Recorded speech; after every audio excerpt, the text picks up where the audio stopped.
Amazing grace, how sweet the sound that saved a wretch like me. Hi, and welcome to Straight Talk About God video. I'm Jack. Who can prove God's reality? Not one in 1,000. You see, because you can't prove God by your personal experience. Oh, well, I this and I that. Your personal experience will not be able to found my change of lifestyle as a Christian.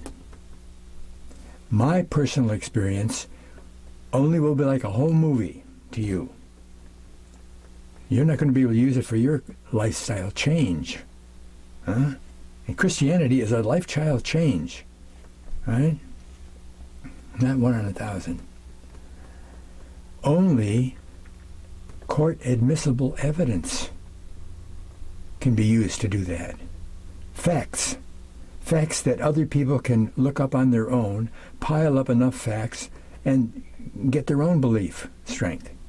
You can't do it on personal experience. I could sit here for 2 or 3 hours telling you my personal experience, and you'd say, if you got through the whole thing. Okay? The title of this, as you may know already, is Bottom Line is Jesus. Bottom line of Jesus. You know, the Bible could be called the book of Jesus. He's all over the whole book, right? In the New Testament, he's right there, right? In the Old Testament, it's all types of Christ, types of Jesus. Events, people, objects are all over the Old Testament and types of Christ, because they do things in the shadow, what Christ does when he comes as the substance of the shadow, right? They're all over the Old Testament. The very first thing that we know about when Adam and Eve sinned was a type of Christ. What happened? Well, before we get into this, I want to lay a little groundwork, okay? Because we really need to understand what God is doing so that we'll know how Jesus fits into all of that and why he was even brought on the scene, right? There was a point in history when Adam was created, however long he lived before anybody was born or before they sinned or anything. Christ was not necessary. Not necessary. You see, God started out with Genesis 1:1 and created the heavens, the heaven, and the earth. I don't think that included the solar system, but we won't go into it right now. Something happened that caused a cataclysm in the solar system that wiped out the surface of Mars and the surface of Earth. There was a planet between Jupiter and Mars that got blown up and became the asteroid belt. In the Bible, it's called Rahab. It was Satan's headquarters, that planet, okay? And then, 1/3 of the angels and Satan fell, and there was such a cataclysm. Didn't Jesus say, I saw Satan fall from heaven like lightning? Boom. A heavy explosion blew up the whole planet, right? So he created Adam. Adam was a perfect man. Let me see Okay, here we are. Adam. Yeah, he was perfect. His DNA functioned at 100%. Ours is only at 5 to 10%. Think about that. You can catch it's a 5 or a 6 or 7 part series on the perfect human. Videos are up there. Wonderful, wonderful stuff, right? And it's all real, it's no conjecture or guessing or whatever, okay? But God created Adam, but then Adam fell. Now, Jesus was necessary, because now God was going to have to depend on sinful humans coming to trust him and becoming glorified saints, so that they could rule the earth with Jesus during the millennium. Because Adam was perfect. And if Adam stayed perfect, and Eve stayed perfect, and all their children stayed perfect, God wouldn't have to set up a kingdom for 1,000 years on the earth. It wouldn't be necessary. He had everything he needed. Dr. Gene Scott used to say that God was creating a workforce to take the place of that 1/3 of the angels that fell. The difference is that the Bible says that we would be just like Christ. Just like. That means we would be part of the Godhead, same as him. Whatever Christ was in the flesh, that's what we'll be. We'll be 100% conscious of God. We would have God consciousness. Angels don't have 100% God consciousness, okay? By becoming part of the Godhead, we can't sin. We can't say no. We can't rebel. You can't rebel against yourself. God can't rebel against himself. If he sets something up and wants to change that, all he has to do is say it, and it becomes there. There's no ifs, ands, or buts with God. It's only one way. That's it. Okay, let me see if I got all my notes here. Adam. Oh, okay. So Adam was going to be the ruler of the earth, right? Yeah. He had dominion over everything. Well, he fell, and now he can't rule the earth anymore. So Satan gets back in charge of the earth under God's control, but he's the one that's responsible for keeping the earth alive. He's not doing a very good job, is he? Okay. I keep wanting to go to the first one there. You remember Cain and Abel? They both brought a sacrifice to God. And God said to Cain, he said, that's not very good. That's not acceptable. Abel, he sacrificed an animal, a blood sacrifice. Where'd they learn that? Doesn't say anything about it except that they sacrificed, and Cain brought fruit and Abel brought a blood sacrifice. Why did they do that? Who taught them how to do that? Somebody told Abel and Cain what to do. Otherwise, it would have been just their random idea, right? It came from Adam. Sure, Adam taught Cain and Abel how to sacrifice to God. What to do, where to do it, how to do it, all that stuff. And then Cain went against that. You see, because when Adam and Eve fell, when they sinned, right, Jesus came and he talked to Satan and Adam and Eve, right, and he told them what was going to happen. He said, to Satan, he said, your seed and Adam's seed are going to be in conflict the whole time. And one of his seed will crush your head, and you will bite his heel. You remember that, right? And then what did God do because Adam and Eve said, well, we were afraid because we were naked. And he said, what? Who told you were naked? How'd they know they were naked? They didn't have any clothes on before they ate the fruit, right? I deal with that in another video. Their aura. They had a bright enough aura to cover their whole body. Okay?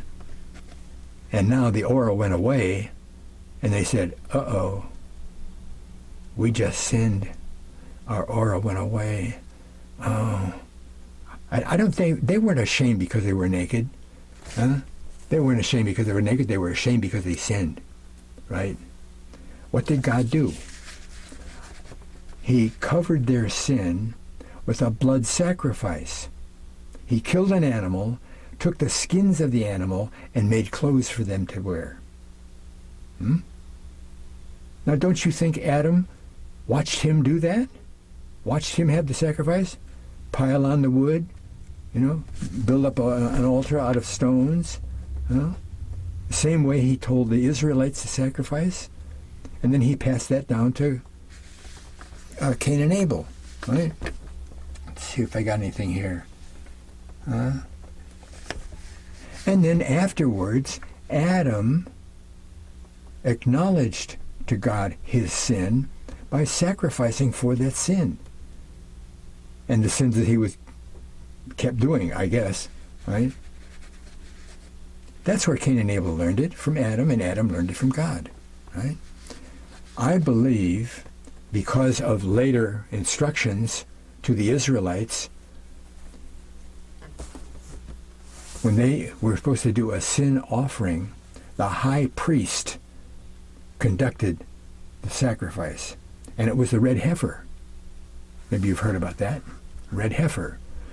The red heifer was not for the individual sins that the individual Israelites brought to the temple and offered a lamb or a bullock or whatever, all those things for sin, right? This is a sin for more than just that one person. It's sin for the whole nation. And it symbolized the sins of the whole world taken care of by Jesus when he died on the in the crucifixion. Okay?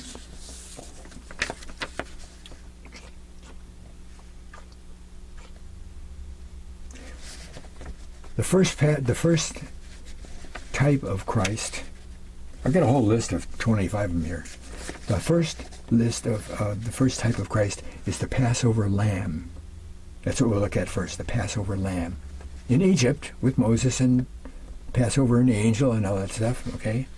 That Passover lamb was a type of Christ. You probably knew that already. If you're a believer, you probably did, okay?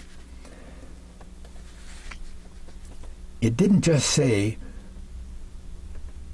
do this for your sins, and put the blood on the door, and the death angel, won't come in, won't come in the house and kill everybody in there, the firstborn. See? There were a lot of instructions. That's how we can call it a type of Christ, okay? It wasn't just the blood on the door, because there were a lot of details involved in the sacrifice. He said, take the lamb on the 10th day of the month. Keep it for 3 days. Now, the 3 days is kind of out of place in a timeline for the crucifixion, but I think the 3 days symbolized the 3 days that were going to be Jesus in the tomb. Okay? But that's my theory. Not my theory is the other details that he told that directly apply to Christ. He said, don't break any of the bones. Don't break any of the bones. You got to roast the whole lamb to do that, don't you? You can't cut it up, take off the legs and, don't break any of the bones. I don't know, right? The other thing said, roast it. Don't seethe it in his mother's milk. Okay. Unleavened bread. When you eat the lamb, you eat unleavened bread. And, as you may remember, unleavened bread was taken out of the house, not just for the bread that you ate with Passover. You scour the house and take all of the yeast you can find and put it out in the garage or something. No leaven even in the house. Unleavened bread. Okay? Why? Because leaven in the Bible is always symbolizing sin. Leaven is sin.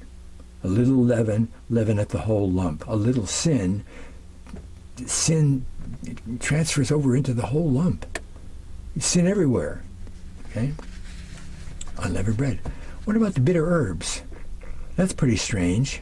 Bitter herbs. Well, we just accept it, but I think that the bitter herbs symbolized all the physical stripes that Jesus took. Scourging, torture, that kind of thing. Okay?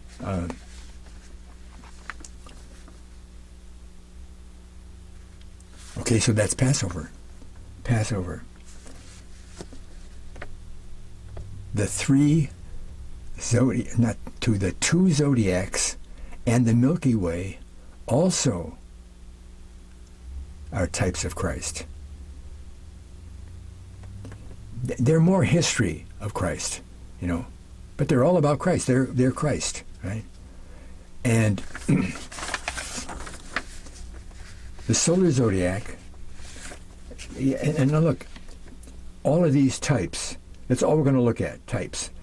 I have individual videos that go into a lot of detail about most all of these things. Okay, so you can check this out. There's the solar and the lunar zodiac and the Milky Way are in their individual videos, shorter videos. Okay, the solar zodiac has 48 constellations. There's 12 major constellations, and then for each one of the constellations, there's 3 little side decans. That's what they're called, a side decan. And that's the small constellations that fill out the story of the major constellation. Okay? I'm only going to deal with the major constellations. Okay? But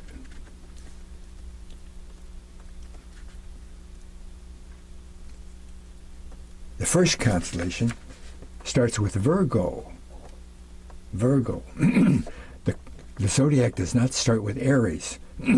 Aries is a manipulation, propaganda by Satan to manipulate the idea so that we don't get the story of Jesus out of those. If you start at Aries and go around the whole zodiac trying to make a story, you'll get 2 or 3 or 4 little stories. You won't get 48 constellations telling the same exact story in great detail, because that's what the solar zodiac does. You start with Virgo, and it's all Jesus' life. There are 3 books in the solar zodiac. The first book is the first 4 constellations, and it tells about Jesus, who he is, where he comes from, what he does, eventually. Okay. The second book is the second 4 constellations, and that's what Jesus does with the Israelites. And the stuff that he does with the Israelites, in a lot of cases, floods over into the whole world. Because it wasn't just the Israelites that were affected when Jesus was crucified. The whole world. Okay. And there's a lot of detail in there. What happened to the Israelites and what Jesus did to take care of that. The last 4 constellations, starting with Taurus, is Jesus' second coming, which outlines all of his events with Satan, Armageddon and all that stuff, and finally freeing all of the believers out of Satan's grip in the world. Okay? That's the solar zodiac. So it starts with the virgin. The virgin has a seed in one hand, a sheaf of wheat or whatever, and a branch in another hand. And she's a virgin, but she's going to bring forth a child. Okay? Let me tell you the first three, okay? I won't tell you all of the side decans everywhere. But for Virgo, the first side decan is coma. And the picture, the ancient picture, is a woman sitting on a chair with the baby in her lap. Okay? That's coma. So this virgin is the virgin sitting in the chair with the baby. Christ is going to be born of a virgin, right? The second side decan is Centaurus. Okay? And you remember Centaurus is half man, half horse, right? It's a two-natured being, right? Which is what Jesus is. It's a two-natured being because he's a human and God nature, right? The third one, that's what he was, where he comes from, what he was, what he's going to do is he's going to come forth. Boötes is his name, and it's a man coming forth with a sickle in his hand. And isn't that what it says in Revelation? Put in the sickle and the harvest. It's Jesus coming to harvest all of the believers at the end, okay? So it's a whole overview of Jesus, bottom lines of Jesus, and then the three constellations behind that fill out all of those bottom lines. Okay, so what do we have? Virgo is a virgin producing the seed. The scales, this is Jesus, is a price paid by Jesus with the crucifixion and so forth. Okay, that's Libra. Okay, Sagittarius is a warrior, a warrior, right?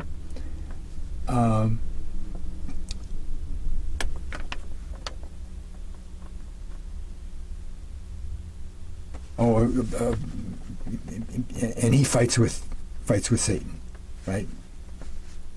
And evil. I missed Scorpio. I'm sorry. Scorpio means conflict. Conflict.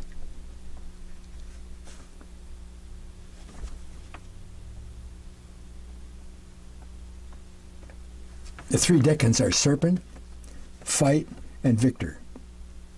Okay. I won't do any more decans. Okay. Sagittarius is the warrior. Okay.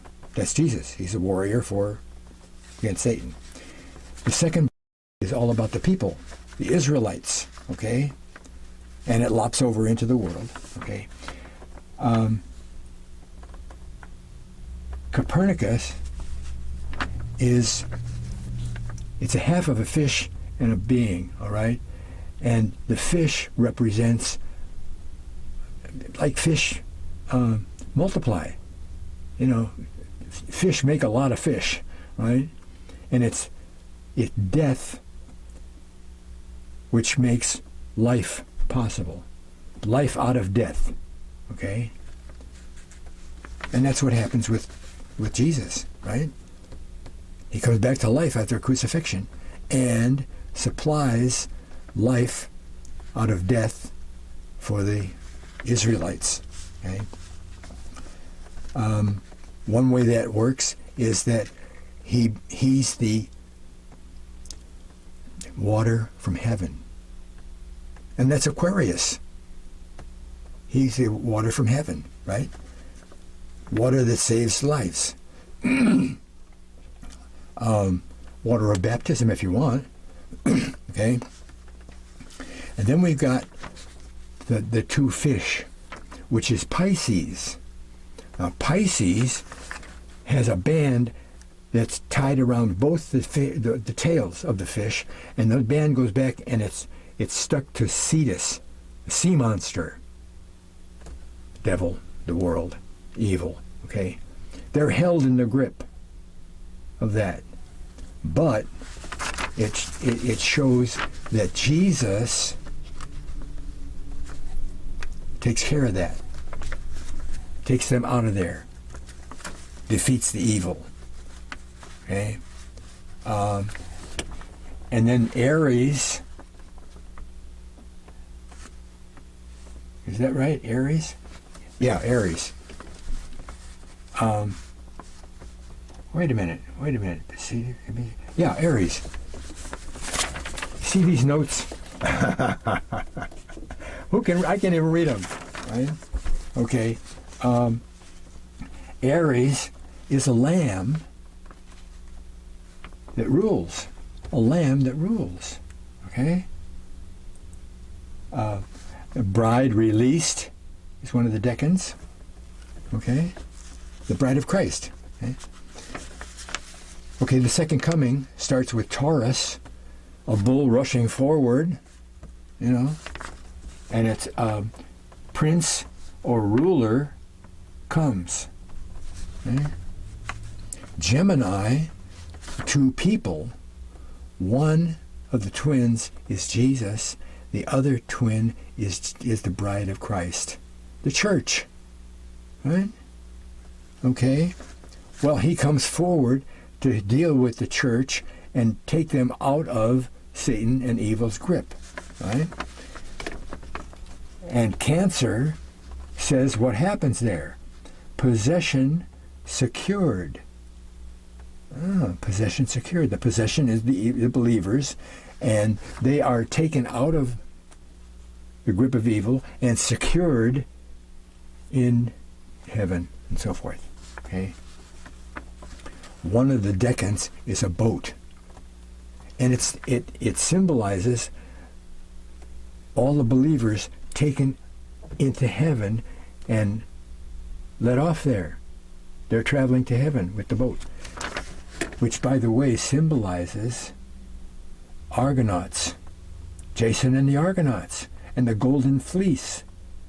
Jason is Jesus, and the golden fleece are the believers, the church. That happens a lot with Roman and Greek mythology, because most of the mythology comes out of biblical happenings that were twisted around and different names put on them and so forth. But in the background, it's all about what happened in the Bible with the Israelites. Okay? And finally, it tells, after the securing of the believers, it tells what Jesus does with Satan. Okay? Because that's Leo, and Leo means king rending, rather, not render, but rending. King rending. Okay? He's got his foot on a serpent, and it just so happens that serpent, there's more than one serpent, okay? There's a couple, 2, 3 of them in there, but this particular serpent is Hydra, and it takes in 1/3 of the whole zodiac. 1/3 of the angels. Angels, sin, and Satan, and sin, and, right?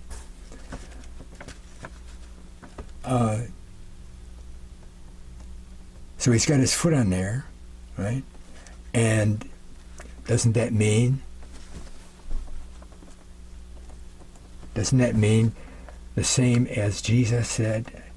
I mean, that God said to Satan that he would bruise your head? Okay? And it's devoured by a bird. And there's a big cup of wrath, God's wrath, on Satan. Solar zodiac. Lunar zodiac. Lunar zodiac, let me see here. Lunar zodiac is 28 mansions, houses, and they tell the story by the 28-day moon cycle. 28 days. So they don't concentrate on even the names of Virgo and all the constellations. What they do, they name certain days in that constellation and put names on the days, and the names of the days tell the story. Called Mansions of the Moon. Okay? Starts with Virgo. One of my sources said that it was constructed at 4000 BC. Could be. Could be.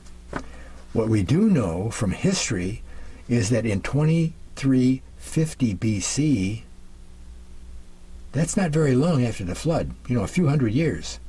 In 2350 BC, China used the lunar zodiac. That's on record. When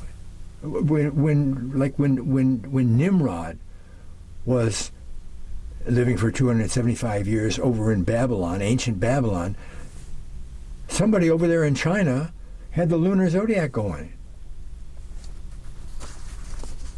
Look it up on my video, okay?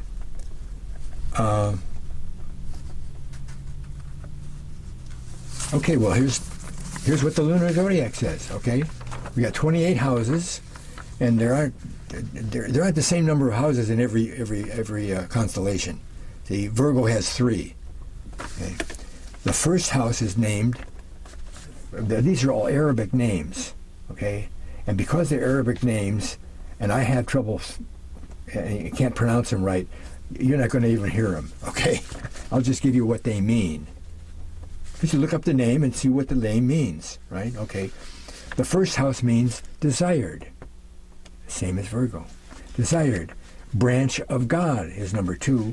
The third one is atonement. Okay.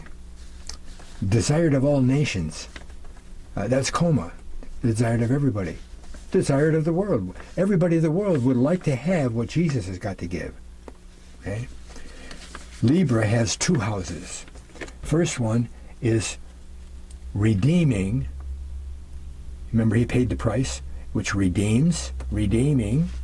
And the second one is complete submission, which reminds us that it was totally voluntary on Jesus' part. God never said, this is your mission. Preach the kingdom and sacrifice crucifixion, and I'll take you out of the tomb after 3 days. He didn't say that. He said, preach the kingdom. Tell people I'm going to set up a kingdom on the earth. That's one of the reasons why all these types of Christ happen. Because when Jesus shows up, we can say, whoa, that was him.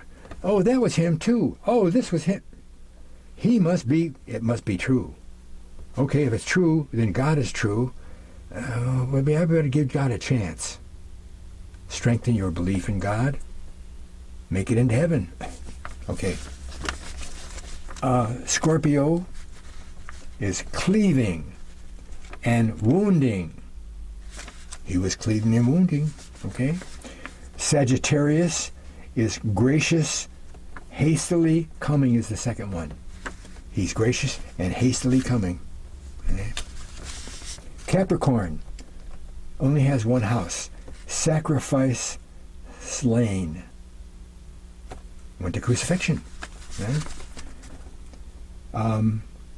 Aquarius is next. And Aquarius is rising, drinking. The second house, swimming, outpouring. Third house, fountain of outpouring. Water from heaven. Okay. Pisces, the 2 fish. This is interesting too. 2 fish. Progeny of ancient times. People of ancient times. Second house is progeny of latter times. Us. Okay? Third one is joined together. Now, where does that come from? Because the house of Israel and the house of Judah were the 2 separate nations starting in 921 BC. Right? most every prophet that you'll look at, you read through all the prophets, and most of them are going to, at one time or another, they're going to say, this is going to happen, that's going to happen, and God is going to bring all of the Israelites back together into one nation and put them in the Holy Land. They'll be gathered together. Lots of gathering of the two nations, right? That's where all of the people say that 1948, when the Jews established the Holy Land again, that's what that said. That's not it. That's not it at all. Because in 1948, the House of Israel, all billion of them, aren't back there in Israel. Okay? That's going to happen when Jesus, the second coming, happens. Then all of the people who are Israelites from the lines of all of the tribes will find out who they really are. Jesus will put them all together, put them into the Holy Land. Okay? All the ones that are alive but not coming back with him. Because a lot of people are going to be converted during the tribulation, right? And there are those believers that are alive are going to go into the millennium, right? Okay. Pisces, Aries. Remember, that's lamb. Aries, treading underfoot. You'll crush his head. Okay, treading underfoot. Wounded, cut off, and enemy punished. It's all about defeating Satan, Aries, okay? And then the second coming, Taurus has two. Taurus is a leader, a governor, a number one, and driving away. Okay? Gemini, the church and the body, okay? Wounded in foot. Ill-treated. Okay? Cancer. Treasure, possession. Remember that was possession secured? Yeah. Treasure, possession, and healed, delivered, and saved is the second house.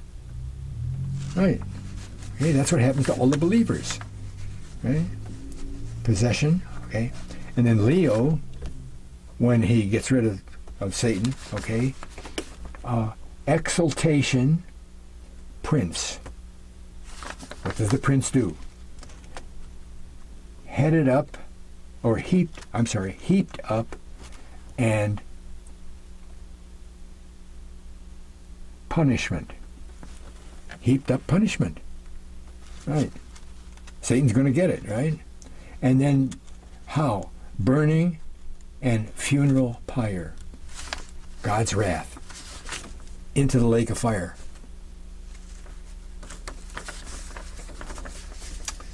I'm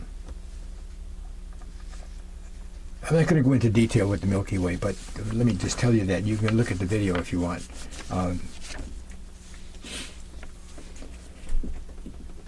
The Milky Way has 12 constellations. Not major constellations. Some of them are major, most of them aren't. They're the side decans, mostly. But they occur only in the Milky Way. There's 12 of them. Okay? And what a coincidence. The first 6 talk all about the stuff that happens when Jesus' first advent. Okay? The second 6 tell what happens in his second advent, second coming. Okay? The first constellation is the cross. Cross. The second one is an altar of sacrifice. The third one is that's Scorpio, a major one, and that's a sting of death, scorpion. Okay. The next one is the eagle, and the eagle is pierced and falling. Pierced. Eagle is pierced. Okay? Then the next one is the swan. He goes to heaven, gets his kingship, comes back to earth, and he's got a cross on his back. The swan. Flying back and forth. And it says, going and returning with a bright cross. Okay? The last one is Cephas. He's a king, and it says a king ruling the world. He's up there in the North Pole. He's got his foot on the North Pole. Christ is going to rule the world. He's going to. Okay? The second one is Cassiopeia, is enthroned woman. That's the body of Christ. The queen, the bride of Christ, enthroned woman. Okay? Perseus is a breaker. You remember the two fish were caught by the tail, right? One of the decans is Andromeda, and it's a woman that's chained, with chains on her wrist, right? Cephas comes, or Perseus comes, breaks the chains, and frees the bride of Christ.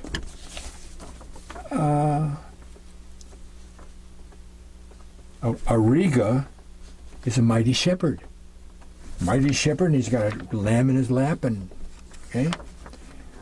Gemini, that's Christ in the church, body of Christ. Orion is always Christ, and it's a hunter of death and hell. That's what he said when the crucifixion was going to do, didn't he? Argo, remember the Argonauts, the ship? All right, Argo is the sixth one in there. And it says, ship of believers in heaven. Okay? Zodiacs. Why don't you stop this video and get a snack? Okay? Zodiacs. How about the rock? Got a whole video on the rock. The rock. See, in the Old Testament, there's a lot of times when it says the rock. Now, the specifies. It's a specific rock. And when it says the rock, it's always the same rock.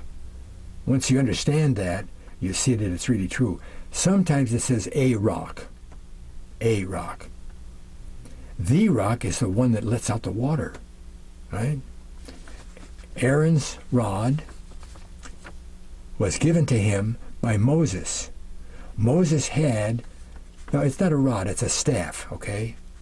It's a staff, a big staff, a shepherd's staff. Moses is out there with Jethro's sheep, tending the sheep, and he's there for years at a time, okay? And he's got a staff. One time he's out there and there's a burning bush, but it's not being consumed. He said, wait a minute, what's going on here? He's got the rod. He's got the staff. Okay? He says, I can't do this. I'm not God says, shut up. Throw the rod on the ground. He throws the rod down and it becomes a snake. Whoa, pick up the snake. No, grab it by the tails. He picks it up by the tail, and it turns back into the rod. Okay? That same rod goes to Aaron, and he uses it in his duties, and it winds up in the Holy of Holies. Something very special about that staff. Okay? He gives it to Aaron. They get to a place where there's no water. They're out for 3 days, and they come to this place. They're going to be camped there, and they get after Moses because there's no water.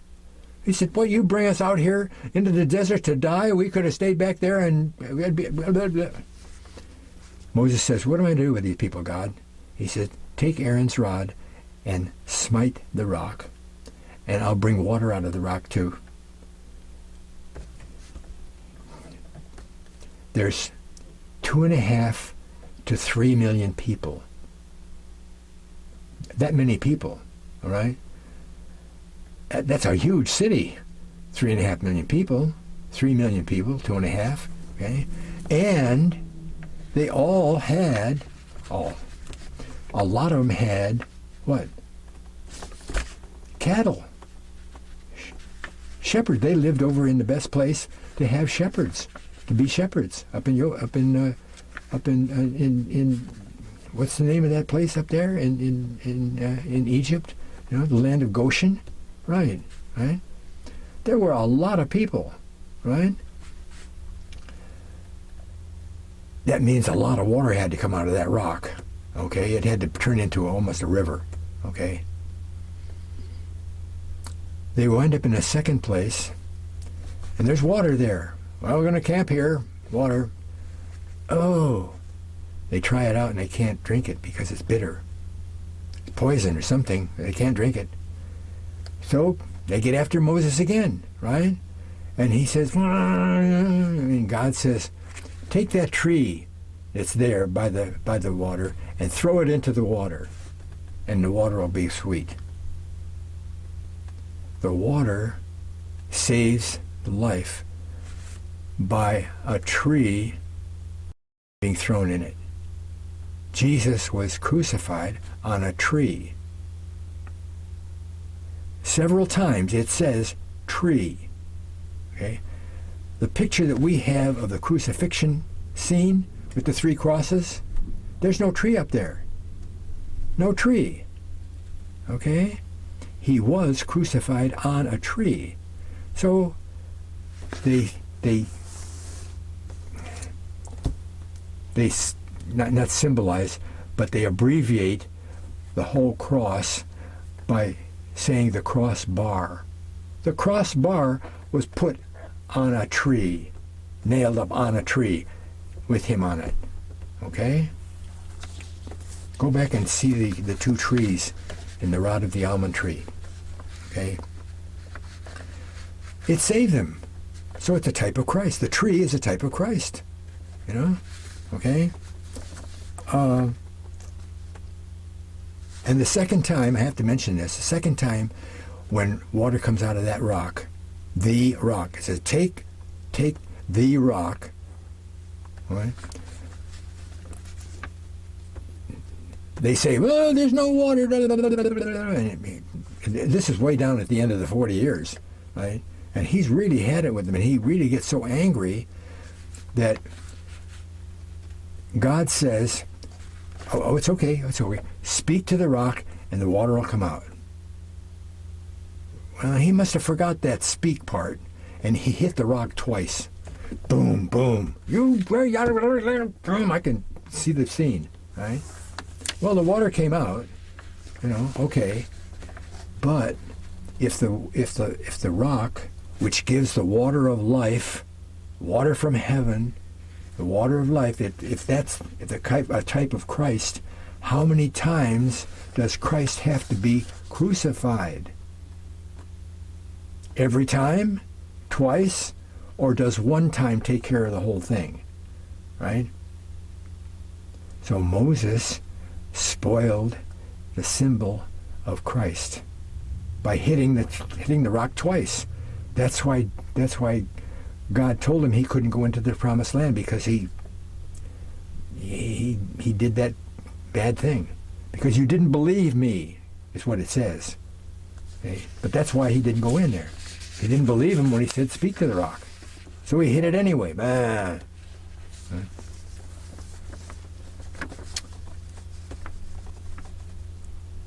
Another thing that's the type of Christ.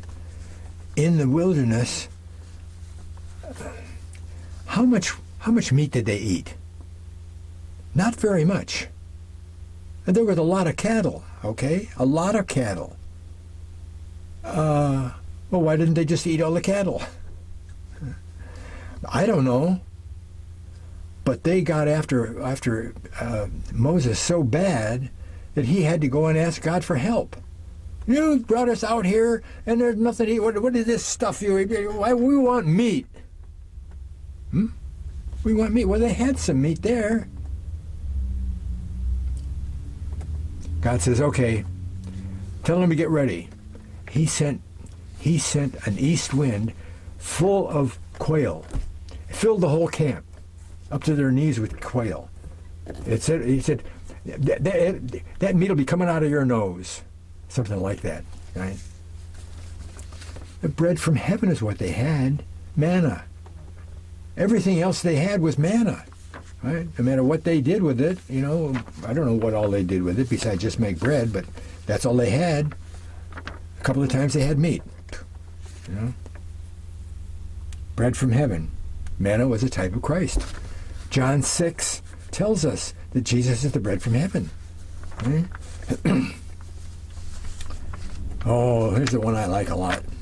This is in a video all by itself, okay? It's all about Rahab. Numbers chapter 2. The whole chapter tells Moses and Aaron how they're supposed to set up the camp. Okay?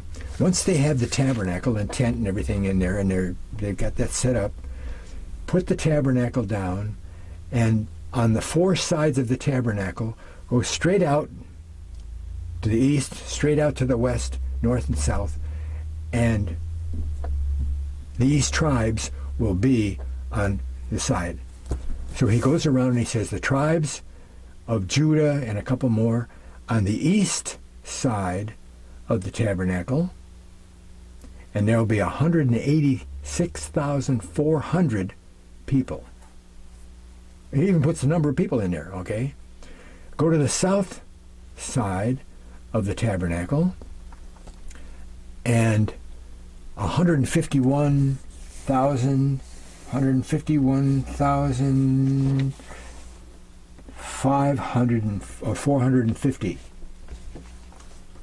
on the south. The north has 157,600 people. Those three tribes there. The west only has 106,100. It's a short. There aren't very many people in those three tribes. Okay. So you notice maybe that north and south both had 150 something, 151, 157. Right? They were a longer area than the 106,000, but the 187,000 were way out here on the east. So you have a long campsite for the three. You have two narrow or medium-sized ones and one little thing on the top. That makes a cross, doesn't it? Huh? The camp is a type of Christ. Why is Christ so important?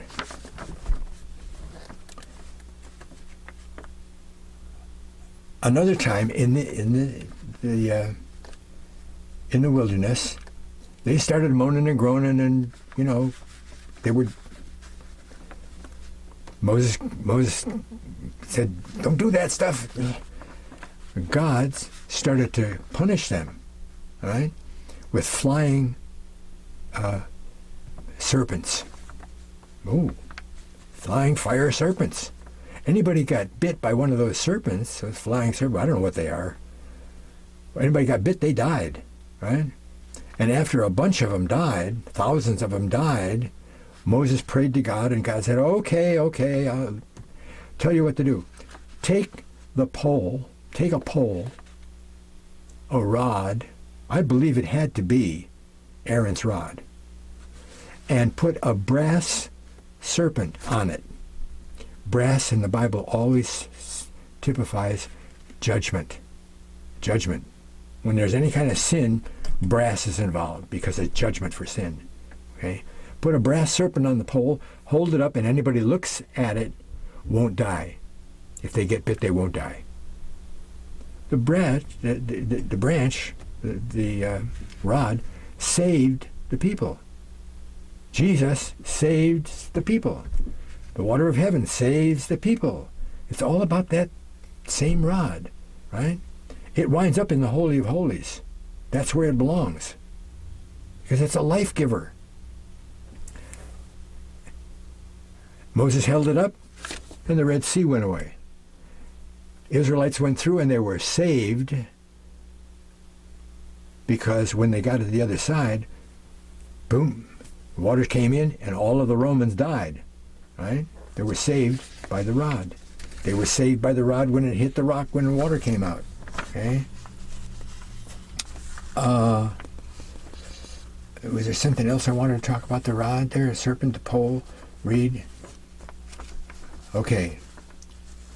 Here's one that I never heard. I never heard this, and it just popped into my mind one day. I wonder where it came from. The Ten Commandments are a type of Christ. The Ten Commandments are a type of Christ. Oh, well, how can that be? Because the Ten Commandments are the way to live a perfect life. All of the other laws come out of the Ten Commandments, little nuances for each law, right?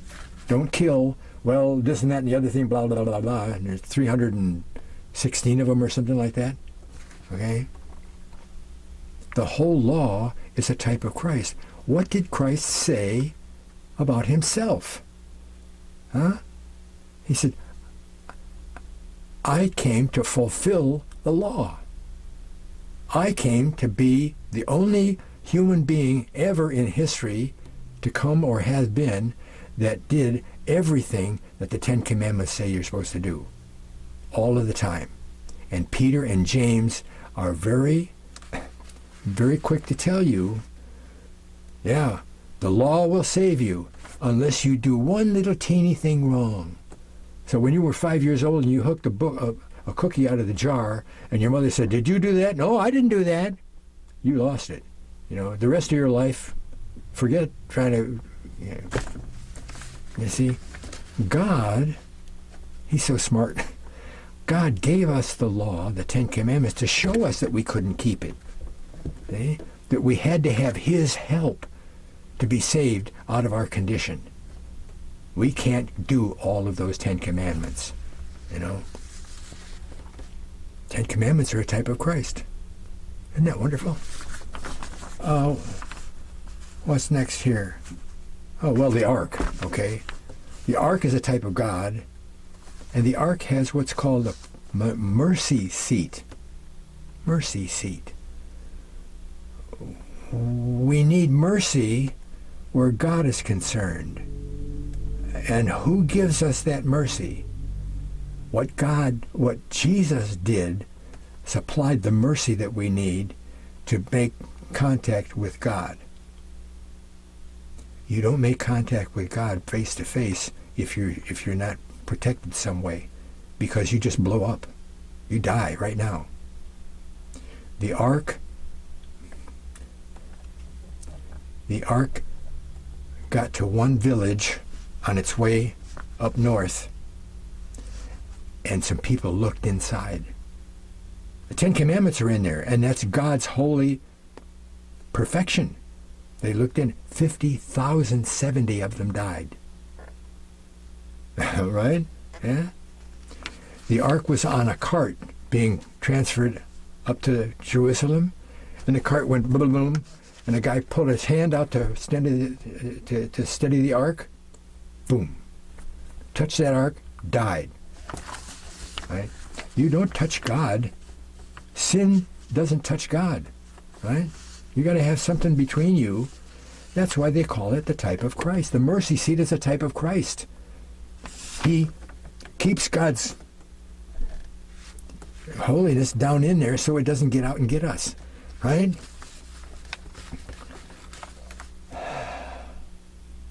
The veil. The Holy of Holies, there's two veils, but the Holy of Holies has a veil. You can't see the ark in there. Can't see it. You have to go in. Nobody can go in there but the high priest, Aaron, the high priest, and only once a year, nobody else can go in there, right? And if the sacrifice isn't okay, you can't hear the bells on the bottom of the robe of Aaron moving around in there and to know that he died. I know one account said that they put a rope around his ankle, right? And if the bells stop and they know he died, they have a way to pull him out. They can't go in there. They can't open up the veil. They can't say, well, they die. Right? The veil has 4 colors. Pure white linen, scarlet, purple, and blue. Well, pure white, that's sin, right? No sin. It's a type of Christ. No sin. His sacrifice is the blood. The blood. The scarlet. Blue, he came from heaven. Royalty is purple. He's the king of the earth. Veil is a type of Christ.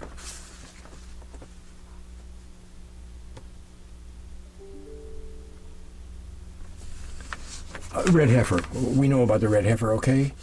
Red heifer, once a year, is the type of Christ, okay? He takes away the sins of a lot of people, not just 1 or 2, all right? Sins of the world, makes atonement for the sins of the world. Jonah is a type of Jesus, isn't he? What did Jesus say about Jonah? He's in the whale for 3 days and 3 nights, right? He says, this generation wants a sign. This rotten generation wants a sign. They won't get any sign but the sign of Jonah. As Jonah was in the whale 3 days and 3 nights, so the Son of Man will be in the tomb 3 days and 3 nights. Now that's twice that God told us that in the Bible. And he told us many, many times at the mouth of 2 or 3, a thing is confirmed. You can't have 3 days and 3 nights if he goes into the tomb, if he's crucified on Friday, goes into the tomb on Saturday, and comes out the first minute on Sunday. Because there's no night in there.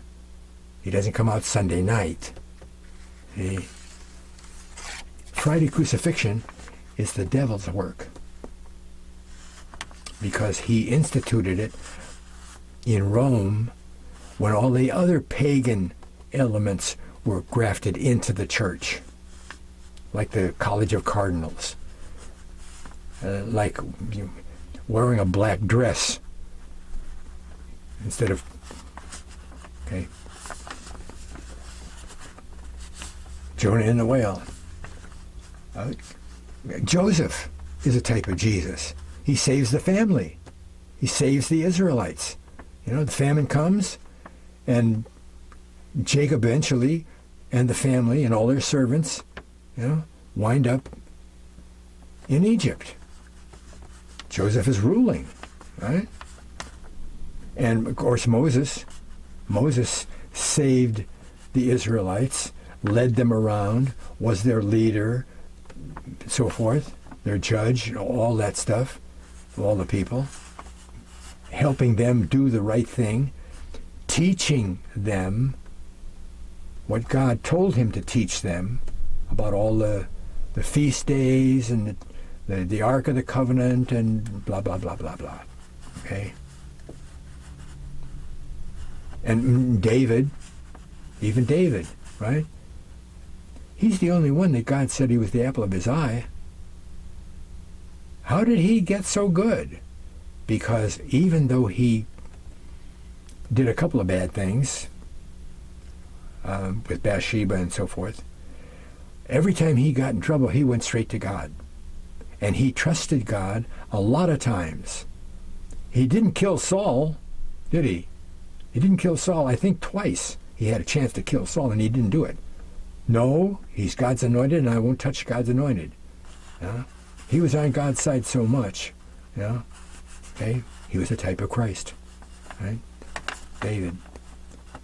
Aaron's the high priest of all God's people. That's what Jesus is, right? High priest.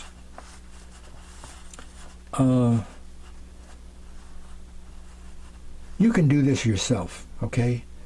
I'm assuming that you have a good Bible dictionary, or a Strong's Concordance at least, where you can look up the meanings of the words that are used in the Bible, including the names of everybody.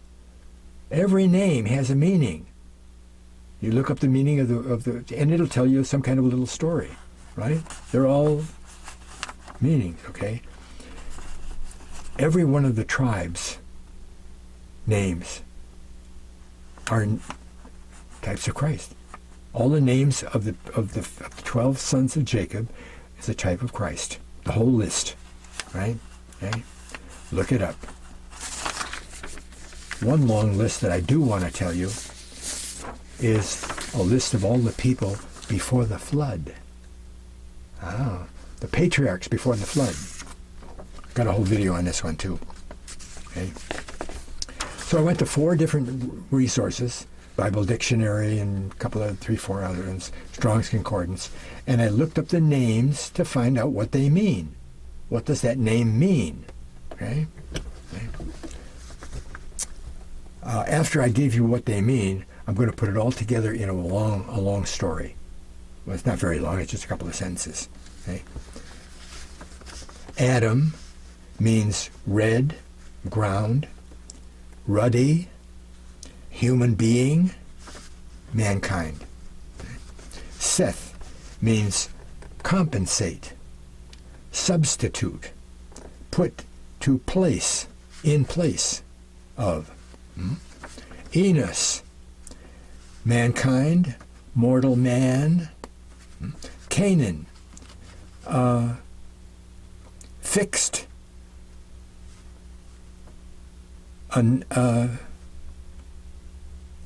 nest, a chamber, a dwelling place.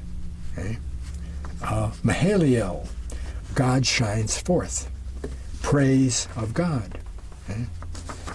Jared, servant, a descent, or to descend, go down, fall, bring down, going down.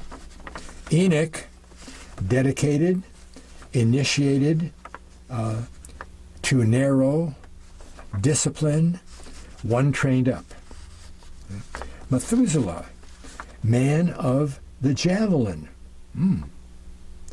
Strong says man of the dart, spear, dart, javelin, okay? But Strong's also says an adult, a man, a missile, a shoot off the tree, like a branch off of a tree that hits the rock and makes water come out, an almond branch. We didn't get into that part. You know, Aaron's rod budded, right? And what did it produce? Almonds. That staff was taken out of an almond tree, and it resurrected itself, just like Jesus. Because I went into all that because the last one on the Methuselah is a branch, like he's called several times in the Bible, a branch. Okay? Lamech, Strong says, from an uncertain root. We don't know for sure what it is. But Who's Who in the Bible, a book that I've got, says strong is what it means, strong. Okay? Noah means rest, relief, quiet rest, consolation. Okay? Okay, here's what he put together, okay? This is what Jesus is. Jesus is a human being, the ground of mankind, who is appointed, Seth, put in place as a substitute, compensates for mortal man or mankind, Enos, a fixed dwelling place for God's praise and outraying. That's what Jesus was, right? God's reign was a fixed dwelling place for God's reign. For God's, a dwelling place for God's praise and outraying. God's servant who descended went down, who obediently dedicated himself to be, Methuselah, to be the shoot and branch that was pierced and brought strength, Lamech, and quiet rest. But then I said, well, what about Shem, Ham, and Japheth? I looked those up. Shem is honor, authority. Ham is hot, passion. Japheth is blessing. So all of those people typified someone who brings us not just rest, but allowed honor and passion and blessing for us also. It goes on and on, doesn't it? Huh? On and on. Right? What do we got next? Where do you see some of this stuff? Here's another one I'm going to, a long list, but it would. The definitions of gemstones. The New Jerusalem comes down from heaven, and it's got 12 gemstones. Oh, in the foundation, 12 gemstones. They kind of follow the solar zodiac. Okay? Jasper is the first one. Jasper says, stone most precious. That's Jesus. Sapphire, number. That's the price paid, Libra. Right? Chalcedony is affliction, torture. Right? Emerald, defending the church, I guess. Sardonyx, prince smitten, crucifixion. Sardius, power issuing forth. Power issuing forth. He had power. Okay? Chrysolite, chrysolite is he who binds. I'm not sure what the bind is, but beryl is exalted head. Right. Topaz, dash in pieces. That's what he did to the devil, didn't he? Yeah. Chrysoprasus is they are united. Who? The two nations of Israel. House of Israel and the house of Judah are united, gathered together for the millennium, right? Jathan, he shall possess. He shall possess. The possession secured, right? Okay. Amethyst, he that destroys. Satan. Stones of Judah. Everything is a type of Christ. Why? Because he's going to show up and tell us about the kingdom. We don't hear about the kingdom in the Old Testament, do we? Huh? And that's the only thing that Jesus preached. He never preached salvation. I know, but he didn't. Look it up. Gotta look it up. Okay, what's next? Baptism is a type of Christ, isn't it? I mean, you surely know that. The type of death and resurrection. I think that's one of the reasons why, for instance, the Baptists and other submerging baptisms yell at the people who just put a little cross on their whatever. Baptism. One source that I've got said that the crossing the Red Sea was a type of baptism for the whole nation. They were in sinful bondage in Egypt. They baptized out of that sinfulness in the Red Sea and went into the Holy Land, which is the type, not of heaven, the type of the Christian life, life with God. They didn't have life with God back there. Oh, some of them did. Some of them did. Moses' mother and father did, but not 2.5 million of them. Okay? A lot of people want to say that the Holy Land is the type of heaven. It's not. It's the type of the life with God on the earth. Okay, baptism. And Paul in Romans 6:4 even says something like, buried with him. Baptism is like being buried with Christ. And then 3 days and 3 nights later, coming out of the tomb. Okay?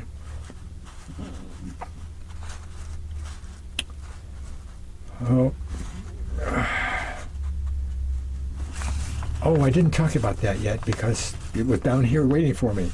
Okay, the rod of God, right? That we've been talking about. Numbers 17, verses 1 through 9, tells us about this. 6, 7, 8, and 9 are the important verses. And it's Aaron's rod, okay? Again, Moses had to put up with the princes, the heads of all the tribes. You guys take too much authority on yourself. We should be allowed to... Hey, shut up.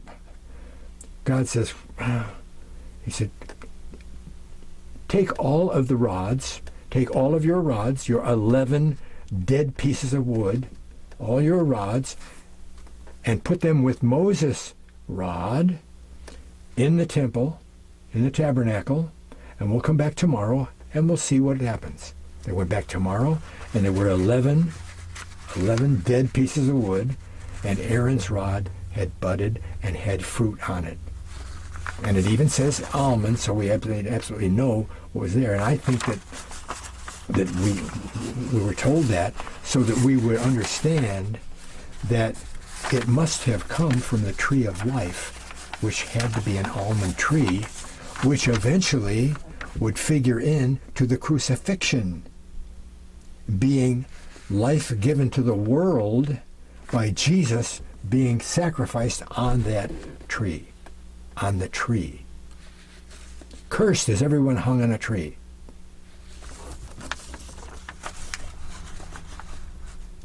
Feast days. 7 feasts. Everybody goes to Jerusalem. 3 in the spring, 3 in the fall, and 1 in the middle. Right? Those outline the bottom lines of Jesus' ministry and after the ministry. What happened to Jesus? He was crucified on Passover, on the 14th day of the month. Right? Crucified on Passover. At sunset, 1 minute into the next day, because everything starts in the evening, right? The evening and the morning with the day. That's what God said. So Hebrew is the evening and the morning. That's a day. It's not the day and the night. It's the night and the day. Right? And it's very confusing if you don't remember that. At 1 minute after sunset, unleavened bread started for 7 days. During the 7-day unleavened bread, depending on what year it was, Sunday's going to fall. Someday, 2nd day, 5th day, whatever. When the women showed up at the tomb on Sunday morning, when it was still kind of dark outside, all right, but it was still Sunday, he was gone. If Sunday started the day before at 6 o'clock, on the day before, on the 6 o'clock, 6:01 on Saturday was Sunday, right?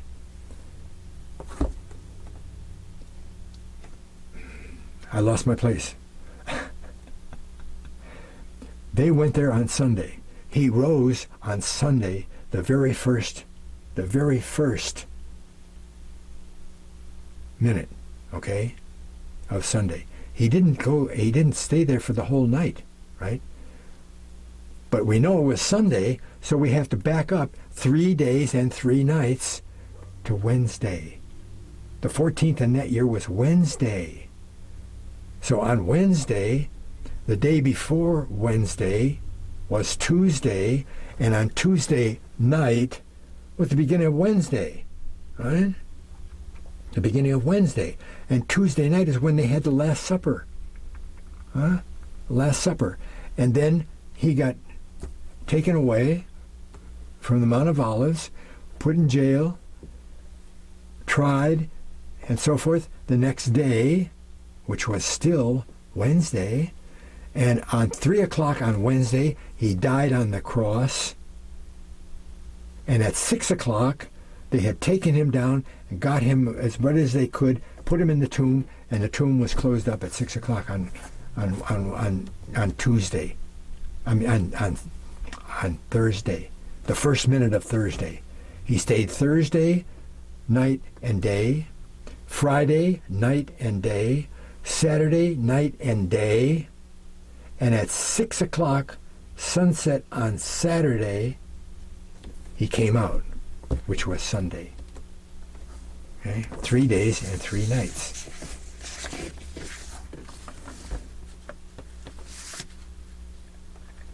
So if he's in the tomb for 3 days and 3 nights, when Sunday comes, he's out of the tomb, right? On first fruits, because that's what the feast is. It's first fruits. Okay? So Passover, unleavened bread, first fruits. Jesus did all of that stuff. And he went to heaven. Boom. The next thing that necessitates Jesus' involvement is Pentecost, when his Spirit descended on the 120 that were praying up in the upper room, right? And it landed on them, and they were imbued with the Spirit, right? His Spirit. Rosh Hashanah is the next feast day, and that's the first day of the civil New Year, Tishri 1. And every time Tishri 1 comes about, they get out 2 silver trumpets, and they blow silver trumpets. Not the shofar, okay? Definitely not the shofar. 2 silver trumpets. It has to be 2 silver trumpets because silver always symbolizes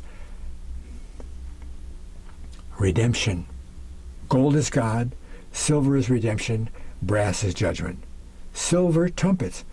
Well, Jesus was born on Tishri 1, and he is the symbolizing the redemption of the whole world. Silver trumpets, okay? Let that sit for a minute. The next feast, right away after silver trumpets, Tishri 1, is atonement, Yom Kippur. Atonement. Oh, well, how does Jesus connect with the atonement of the whole world? Atonement.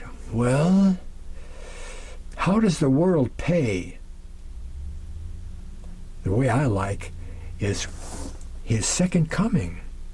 Okay? That's his second coming, when he puts that sword out of his mouth and all the enemy die. Those millions of enemies that are starting the Armageddon war, they all die. That's a pretty good atonement.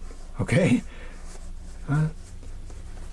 It could only mean, or doubly mean, that through him, we, right now today, are atoned for our sins if we go his way. Okay? But I like Armageddon.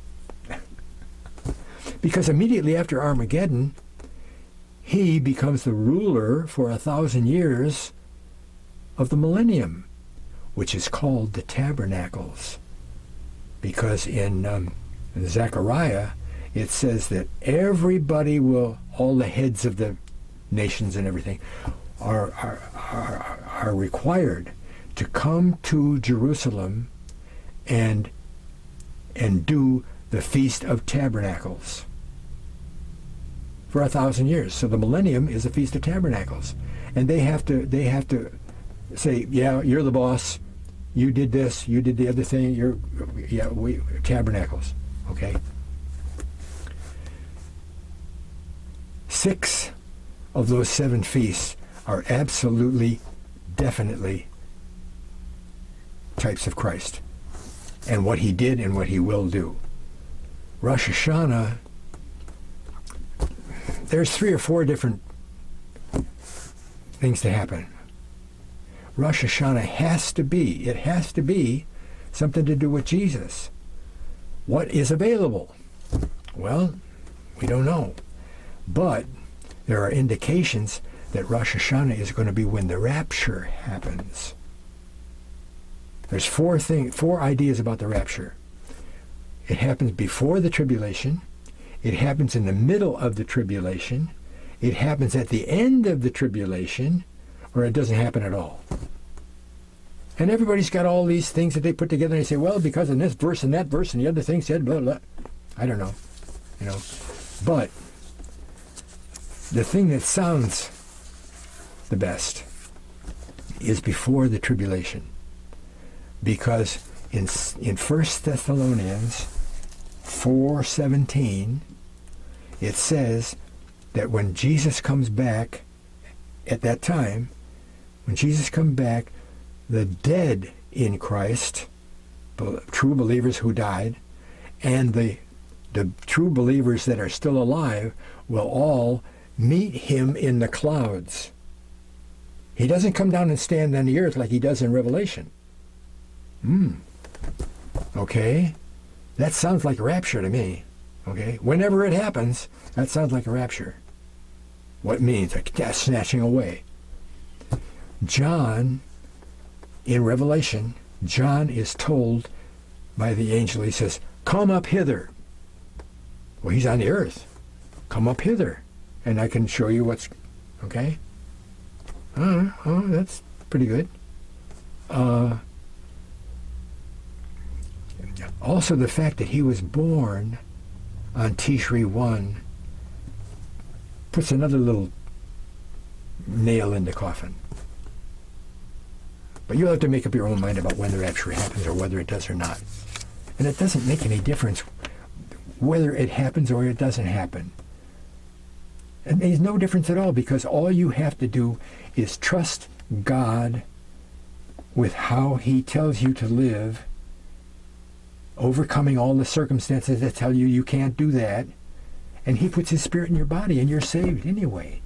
You're saved, all right? That means he's protecting you. He's doing the best thing for you in whatever situation you're involved in, okay? And that's why some Christians say, boy, I hope I die tomorrow, right? Oh, the devil's going to behead all those people? No, it says in the Bible, all that were beheaded for God. Yeah, behead me. Put a bullet in my brain. Easy way to go. I'm going to heaven. Go do your worst. Doesn't make any difference to me. Okay? Christians in the circus, at the lions, in Rome, right? Holding their infant child. And the lions are set loose, and before the lion can grab the mother, she gives it to the lion. So it's a quick death for the baby. She knows the baby's going to be okay, because she knows God is real and can be trusted to protect everybody. A bullet in the head is pretty good protection for, instead of cancer for 6 or 7 months.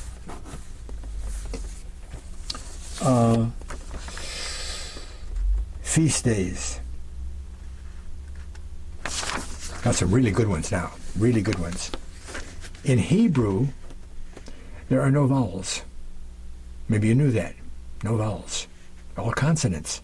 And they add vowel points, which change the sound of the consonant to make it sound like there's a vowel in there, okay?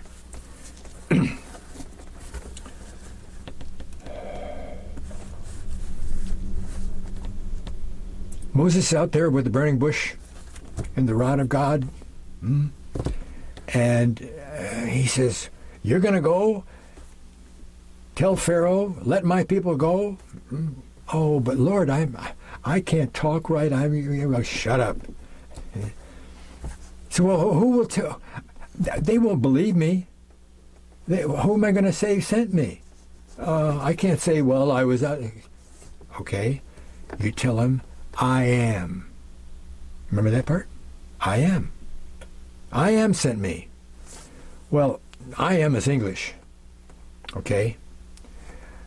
The Hebrew letters that say I am are Yod, Y, Hey, H, V, Vav, and another Hey. Okay? Yod, Hey, Vav, Hey. Yovah. Jehovah. Jehovah, okay? He didn't say Jehovah. He said I am. And in Hebrew, it came out Jehovah. And they knew that. The Israelites knew that, okay? They weren't all trusting believers in God, but they knew that Jehovah was the name, right? God could have picked any name he wanted, couldn't he? The name he picked was Jehovah, because the letters in Hebrew, are just like the hieroglyphics in Egypt.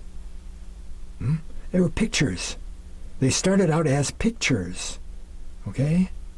The first letter of the Hebrew alphabet was a bull's head, and it meant first, the number one, everything. That's what it meant. It wasn't a vowel. It wasn't an A. See? Just because it was first, we want to make it an A. It's not an A. It's Aleph. It's a vowel. I mean, not a vowel. It's a consonant. And it's two horns with a cross piece in it. And the horns of the... okay? Yod. Oh, I was going to show you that. Well, look it up. Yod is an arm with a hand at the end of it. A full arm with a hand. That's all, an arm with a hand. Okay? And it means arm or hand. Okay? And eventually it transferred down into what it looks like in Hey. Right? Hey is an interesting one. It's a stick figure. You know, a little stick figure that you draw with the head and all the sticks and everything? Well, it's a man, a whole man, standing with his arms raised way up. Like somebody holding it up, right? Don't fool around, this is a stick up. Okay? His arms are way up, and it means, behold. Hey, behold, look at this. Hey, look.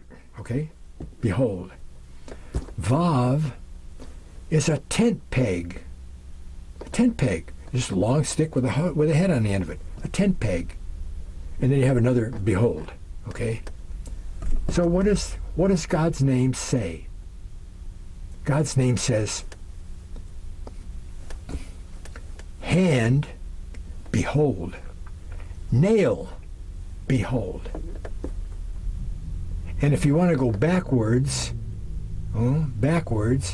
it says, hand, nail, behold. No, hand, nail, behold. I'm stuck with the hand first. Hey, behold, a nail, behold, a hand. Who got the nail in the hand but Jesus? God's name is a type of Jesus.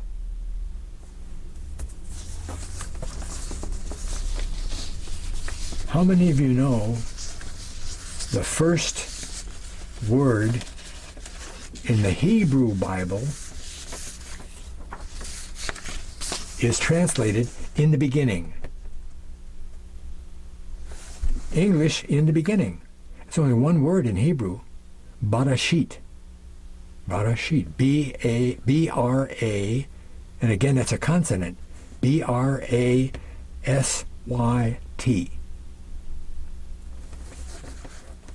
Bar mitzvah. Bar mitzvah. When you say when you write bar mitzvah in Hebrew, you only put down B-R, because there's no vowel. Right? B-R is bar. It means son. B-R means son. The A is Aleph, number one, the most important thing around. The S is two teeth. Teeth sticking down. And it means devour or kill. Ooh. You eat, kill, devour, eat, okay. And then there's that yod with the arm and the hand. Hand. And then the T is the last letter, and it's Tav. Tav. There's another one that looks like a T, but it's not a T. But the Tav at the end used to be a cross. A cross like we think of a cross or crucifixion. A cross. You start to see it here? We've got the Son of Man,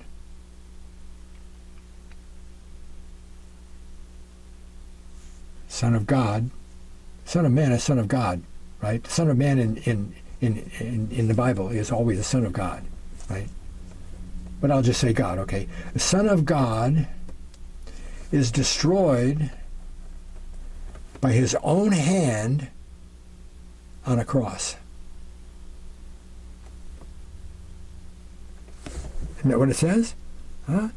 Jesus went to the cross voluntarily by his own decision on a cross. A cross piece that they nailed to the... The first word in the Bible is a type of Christ and his whole history. Wonderful stuff. Wonderful stuff.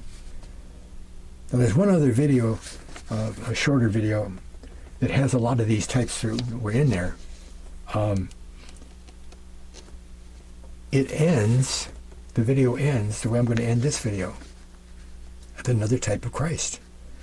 And actually, this is probably the most important type of Christ. The most important out of any of these, right? You are a type of Christ. Whoa, wait a minute. When you act in trust of God, overcoming certain uncertain circumstances, trusting him, going ahead anyway, you get the indwelling spirit. Boom, period.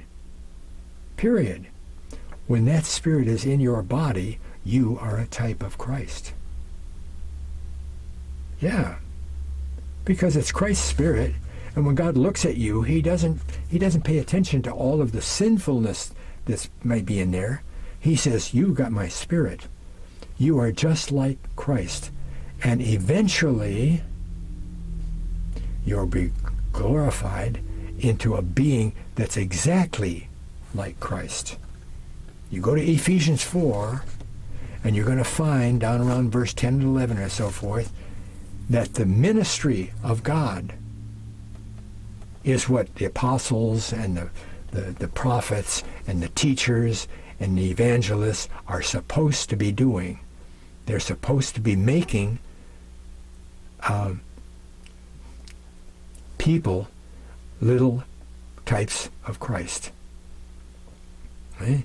The ministry of God is to make people into things like Jesus. And it says so right there. The leaders are supposed to be giving the tools, perfecting is what it says, equipping the tools of equipment for the believers so they can do the work of the ministry. What is the ministry? It says to edify the body of Christ. Right. We are supposed to get something from our teachers that will help us trust God, get His Spirit inside us, keep going and trusting God, learning about God for year after year after year after year, and taking what we've learned and showing somebody else. Right? We do the exact same thing that your pastor is supposed to be doing, that Jesus was doing, giving some other believers. The ministry of God is the edification of the body of Christ. Everybody in the body of Christ is supposed to be edifying the other people in the body of Christ. Right? And it ends up by saying, until we all become like Jesus. My words. All become like Jesus. Right? Better than angels, it says. Exactly like Jesus. We become part of the Godhead. Right? Yeah. Exactly like Christ. Humans, just like Christ was a human. You know, God consciousness and all that. Why is God doing all that? Right? Because Jesus is going to need help ruling the world for 1,000 years and being the mayors and the judges and whoever else to make sure that everybody lives according to God's way to live on the earth. And when you make a mistake, a glorified person who's better than any angel ever was will come and tell you you did the wrong thing. Now this is what you have to do. Now you go do that. Okay? You're a type of Christ. So am I. Wow. Thanks a lot for watching. God bless.